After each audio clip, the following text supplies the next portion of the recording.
আমরা এখানে কি করছি? আমাদের গন্তব্য কোথায়? যেন আমরা একদিন ঘুম থেকে উঠলাম আর তারপরে অনুষ্ঠানে আপনাকে স্বাগতম। কোনো প্রশ্ন করবে না, তাল মিলে চলতে থাকো। যতবার উপার্জন করো, চেষ্টা করো যেন ফতুর না হয়ে যাও। টিভি অনুসরণ করো, মেকআপ থেকে শুরু করে জামা কাপড় পর্যন্ত। এর চেয়ে বেশি কিছু ভেবো না, যা দেখানো হয় তাই ফলো করো। বিভ্রান্ত হয়ে পড়লে মদ্যপানে লেগে যাও। এখনো মাথায় প্রশ্ন ঘুরছে, রেডিওর ভলিউমটা বাড়িয়ে দাও। ডুবে থাকো নেশা, সেক্স, রক অ্যান্ড রোলে। আমি শুধু জানতে চাই, এই চক্রাকারে ঘুরতে থাকা জীবনধারার বাইরে কি আর কিছুই নেই? বৃদ্ধ হয়ে মারা যাওয়া, একটি সুখী পরিবার রেখে যাওয়া, আর রেখে যাওয়া একগাদা সম্পত্তি যার মালিক হবে অন্য কেউ। কবরে যাওয়ার আগে আমি আসলেই জানতে চাই,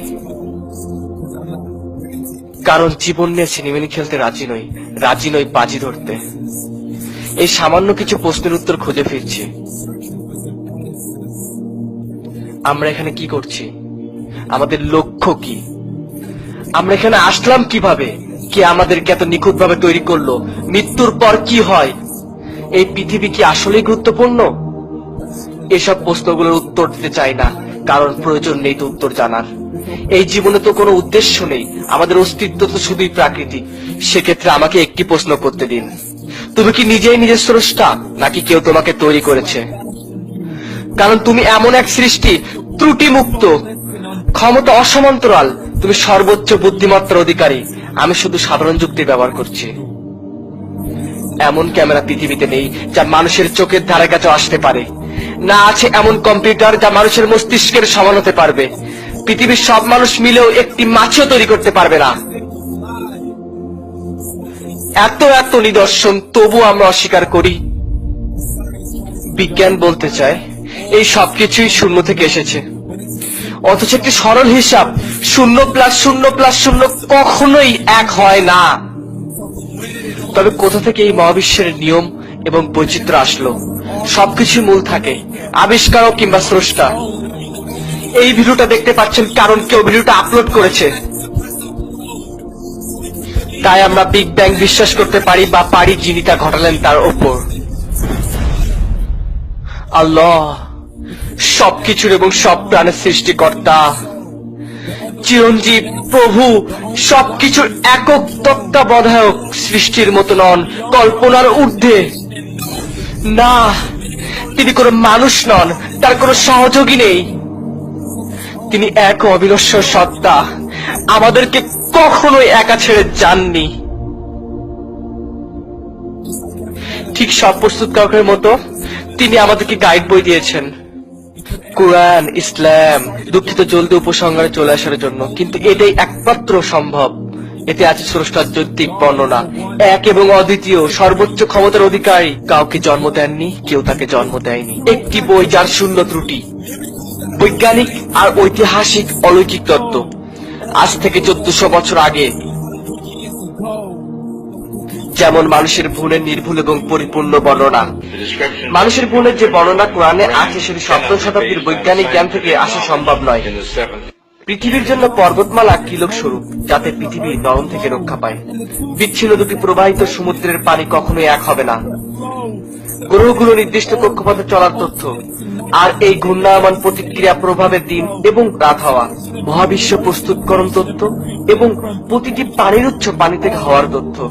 অতীতের শিক্ষণীয় সকল ইতিহাস, বিশেষত ফ্রাউনের লাশ রক্ষিত হওয়ার তথ্য। পৃথিবীর স্থলভাগের সর্বনিম্ন স্থানের তথ্য, যেখানে পারস্য বাহিনী রোমানদের পরাজিত করেছিল। পুরুষের বীর্য নির্গমন পথ, মেরুদণ্ড পাঁজরের মধ্যস্থল নির্ধারণ তথ্য।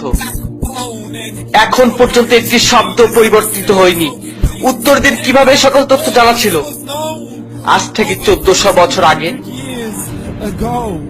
এমন এক ব্যক্তির উপর যে লিখতে বা পড়তে জানতেন না, শুধু উচ্চারণ করতেন, যা ফেরেশতা বাণী নিয়ে আসতো। যদি এখনো বিশ্বাস না হয়, কুরআনের মতো বাণী আবিষ্কার করে দেখাও। শত চেষ্টা করেও পারবে না।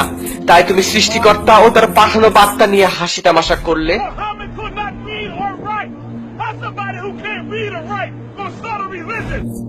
তার বইগুলোকে রূপকথার গল্প পড়ে নাকচ করে দেয়, যাতে আমরা আমাদের জীবন গড়ি লোভ, লালসা, ইচ্ছে দ্বারা।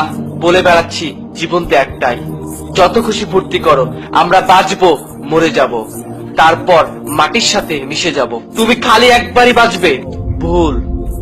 গাছপালা মারা যাবার পর বৃষ্টি আসলে নতুন করে তার জীবন ফিরে পায়।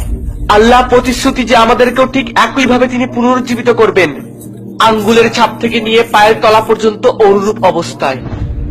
যখন সর্বদ্রষ্টা সর্বশক্তিমান আমাদেরকে এত কাছ থেকে দেখছেন, অবশ্যই আমাদের পরীক্ষা নেওয়া হচ্ছে, আমাদের সম্পদ, স্বাস্থ্য, পরিবার সবকিছুর মাধ্যমে। তাই বিশ্বাস করো, আমরা অবশ্যই পুনরুজ্জীবিত হব এবং ফিরে যাব সৃষ্টিকর্তার সামনে।